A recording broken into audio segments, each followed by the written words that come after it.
Media times news channel देखे आप सभी दर्शकों का बहुत बहुत स्वागत है। मैं हूं रमनदीप कौर। इस वक्त की बड़ी खबर आ रही है प्रयागराज से। क्या है पूरा मामला, देखने के लिए बने रहिए हमारे। संगम नगरी प्रयागराज स्मार्ट सिटी की लिस्ट में भले ही शामिल है, मगर शहर से करीब 40 किलोमीटर दूर शंकरगढ़ नगर पंचायत से सटे लखनपुर गांव में आज भी जहां लोग रह रहे हैं और अपनी बदहाली पर ये गांव रो रहा है। जहां इन दिनों प्रयागराज में तापमान 40 के पार है और जहां घर से निकलना मुश्किल है। गांव के लोग को यहां पानी भरने के लिए जंगल में करीब 1 किलोमीटर दूर जाना पड़ता है।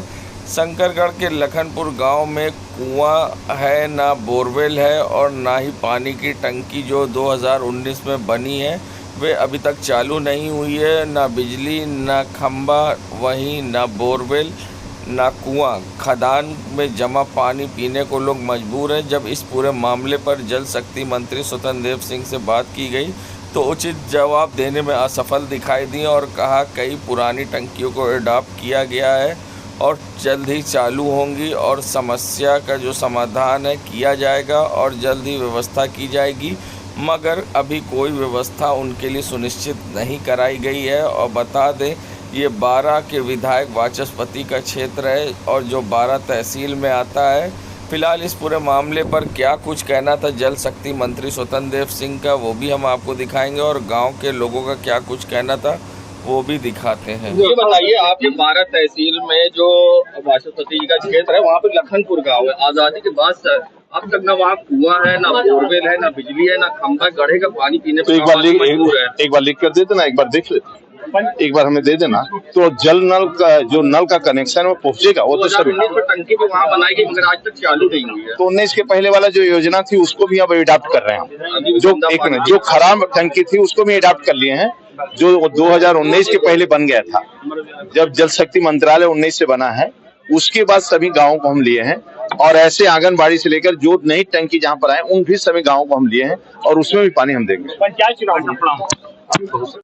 बता दें वर्ल्ड मीडिया टाइम्स ने लखनपुर गांव की समस्या को प्रमुखता से दिखाया था और लोगों की समस्या को किस तरह से यहाँ लाइट, बिजली, पानी नहीं और किस तरह से खदान से जमा पानी भरकर अपना जीवन यापन कर रहे हैं आप देख सकते हैं। और ये तस्वीरें हमने पहले भी दिखाई थी और आज इस पर मंत्री स्वतंत्र देव सिंह से भी जल शक्ति बात किया तो कोई उचित जवाब देने में असफल थे। और आपको एक बार फिर से हम दिखाते हैं यहाँ गांव के लोगों का क्या कुछ कहना है, किस तरह से वो पानी ये खदान में जमा पानी से अपना जीवन यापन करते हैं, इससे खाना बनाते हैं और जब पीने का पानी अगल बगल के जगह से नहीं मिलता है तो इसे पीते भी हैं। और क्या कुछ कहा है गांव के लोगों ने, आइए दिखाते हैं। अरे का बताई, पीने का पानी बड़ा दुख है।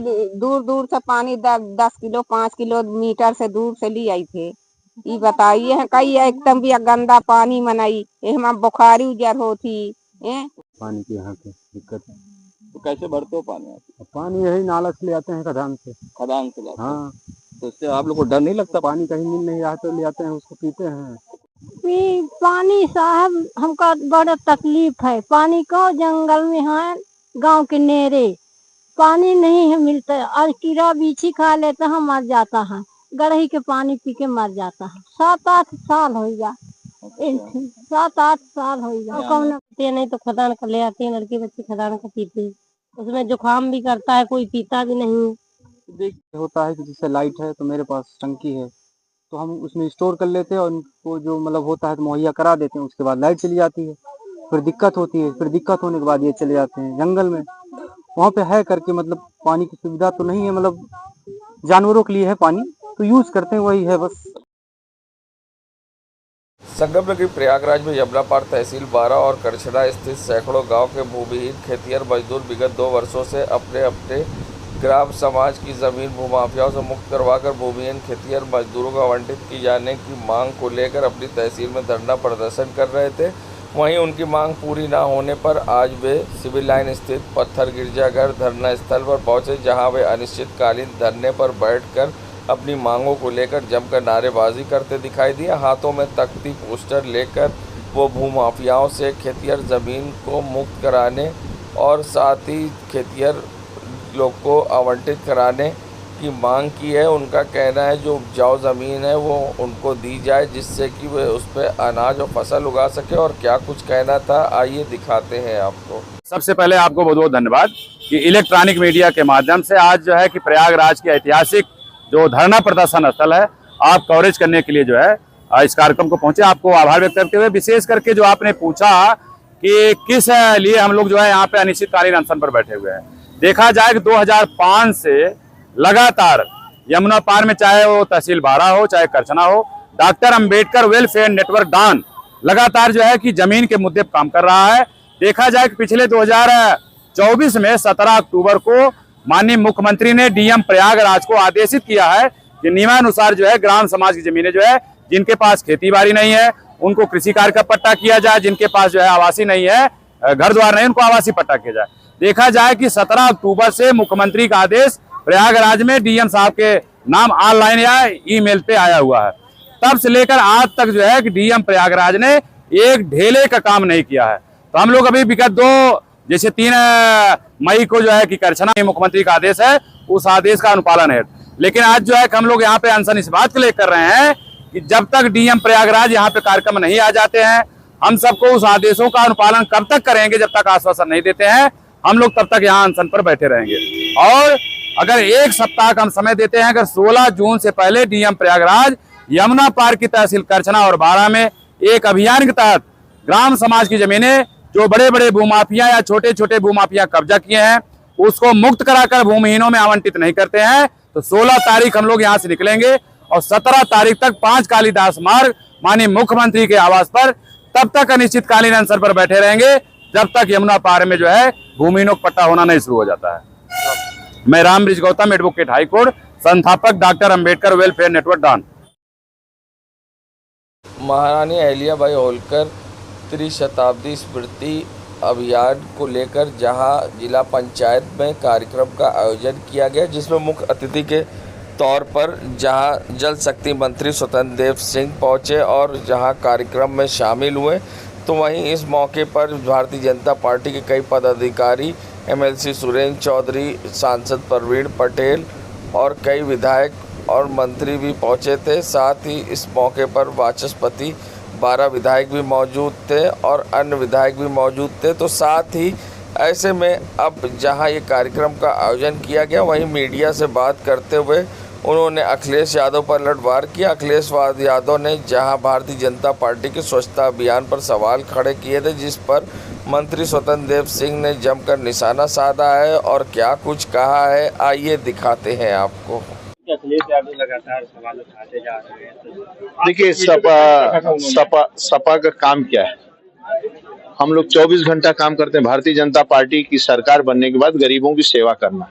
आप देखे थे देश का प्रधानमंत्री बनने के बाद पहली बार 14 में 80 घाट की उन्होंने सफाई शुरू की, अपने हाथ में झाड़ू उठाया। देश का प्रधानमंत्री जो महात्मा गांधी का सपना स्वच्छता अभियान, उन्होंने अपने हाथ में झाड़ू उठाया और 80 घाट की सफाई किया। जिस 80 घाट पर लोग काशी में बैठ नहीं पाते थे, आचमन करने में संकोच होता था, आज 80 घाट सफाई रहता है। आज इस पर लोग बैठते हैं, लोग घूमते फिरते हैं, गंगा आरती करते हैं। आज स्वच्छता, अब दिव्य भव्य कुंभ आपने देखा, स्वच्छ जल सिंचाई विभाग से लेकर सरकार ने दिया सभी घोषणा। तो मंत्री ना बिना जन आंदोलन का आप नहीं कर सकते हो, क्योंकि रोज लाखों आदमियों को पुष्प डालना है, कोई चूड़ी फेंक देता है, कोई जो मंदिर है जो मूर्ति चढ़ाता है उसको फेंक देता। मैं जैसे उसमें घुसा था तो मैं देखा कभी डर रहे थे हम लोग कि पैर में शीशा न गिर जाए और ये न हो जाए। और मन से 3 घंटा सफाई हुआ। वह जो अपनी वह मतलब यूपी भी हिस्सा पड़ता है और मध्य प्रदेश का पड़ता है, तो वह सफाई स्वच्छता अभियान था। और वह स्वच्छता अभियान अपने पंडित दीनदयाल उपाध्याय शोध संस्थान के संगठन मंत्री द्वारा था। उसमें सभी ने बढ़ चढ़ के हिस्सा लिया और केंद्र राष्ट्र। इसलिए स्वच्छता अभियान तो रोज का काम हमारा है। आप देखेंगे रोज ही हम लोग करते हैं, स्वच्छता अभियान चलाते हैं और ये करते हैं। सपा बसपा की क्या बात, जब उनकी सरकार आती है लूट खसोट भ्रष्टाचार, इसके अलावा काम क्या उनके पास? में लगातार लोग डूब रहे हैं। संगम नगरी प्रयागराज में जहां बड़ी बुलडोजर की कार्रवाई देखने को मिली, शहर दक्षिणी में जहां नगर निगम का बुलडोजर गर्जा है। बता दें 60 फीट रोड से हटाया जा रहा था अतिक्रमण, प्रशासन का बुलडोजर आज सुबह से ही हर्षवर्धन नगर, बीरापुर, दरियाबाद और कटहरा और ककराहा घाट जैसे इलाकों में गरज रहा था। यमुना किनारे बनी 60 फीट रोड और अतिक्रमण को मुक्त करने के लिए जोरदार अभियान चल रहा था। बता दें, सड़क किनारे अवैध निर्माण जमींदोज किए गए। पुलिस बल की तैनाती और सुरक्षा के पुख्ता इंतजाम दिखाई दिए। गऊ घाट झलुआ तक रोड चौड़ीकरण की कार्रवाई की गई। अल्टीमेटम खत्म होने के बाद जहां प्रशासन एक्शन मोड में दिखाई दिया और नगर निगम के सुरक्षाकर्मी और पुलिस बल मौजूद था, और ऐसे में शहर दक्षिणी क्षेत्र में बड़ी कार्रवाई देखने को मिली है, जहां अवैध अतिक्रमण पर नगर निगम की कार्रवाई दिखी है। बता दें, नगर निगम ने इससे पहले नोटिस दिया था, मगर अतिक्रमण हटाए न जाने के बाद आज नगर निगम का बुलडोजर पहुंचा और नगर निगम के बुलडोजर ने यहां पर कार्रवाई की है।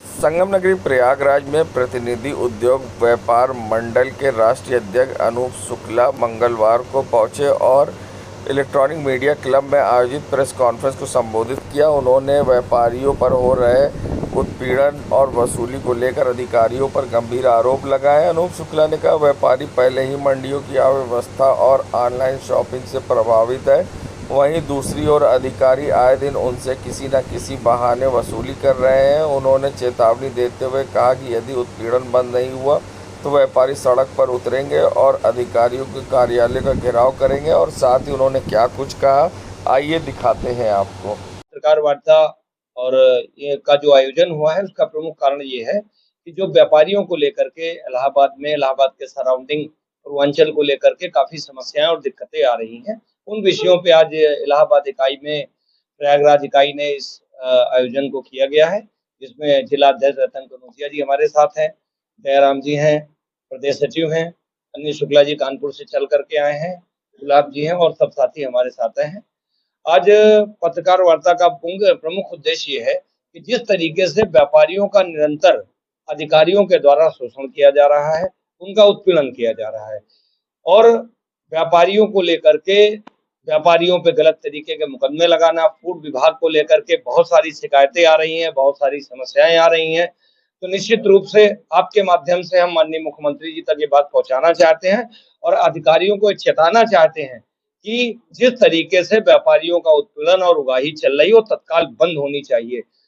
फूड के नाम से, फूड के चेकिंग के नाम पर बहुत सारे लोगों को ब्लैकमेल कर रहे हैं अधिकारी, और कहीं ना कहीं व्यापारियों का निरंतर उत्पीड़न हो रहा है। व्यापारियों की सुरक्षा के मुद्दे को लेकर के हमारी प्रमुख मांग है कि व्यापारी सुरक्षा आयोग का गठन हो।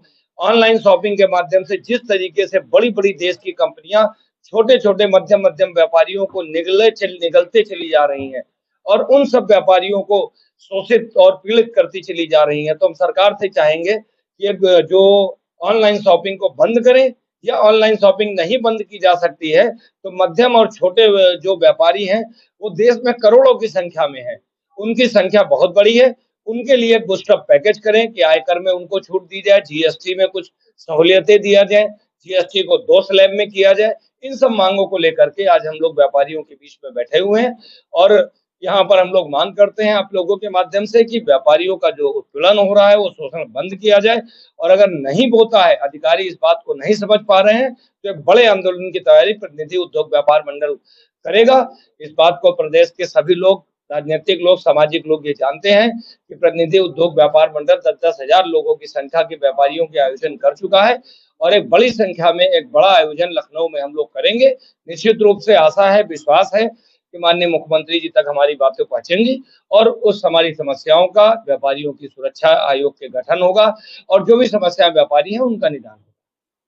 सबसे बड़ी समस्या जो ऑनलाइन मार्केटिंग हो रही है उससे व्यापारी काफी नुकसान हो रहा है, तो थोड़ा मुद्दा उस पर आप लोग क्या सोच विचार कर रहे हैं, क्योंकि बहुत बड़ा प्लान है, सारे जो भी है आपके ग्राहक को मैक्सिमम ऑनलाइन कर रहे हैं शॉपिंग, उस पर क्या आप लोग क्या ऑनलाइन शॉपिंग को लेकर के भी सरकार से हम लोग बात भी कर रहे हैं, कई स्तरों तक हमारी सरकार में बात भी हुई है।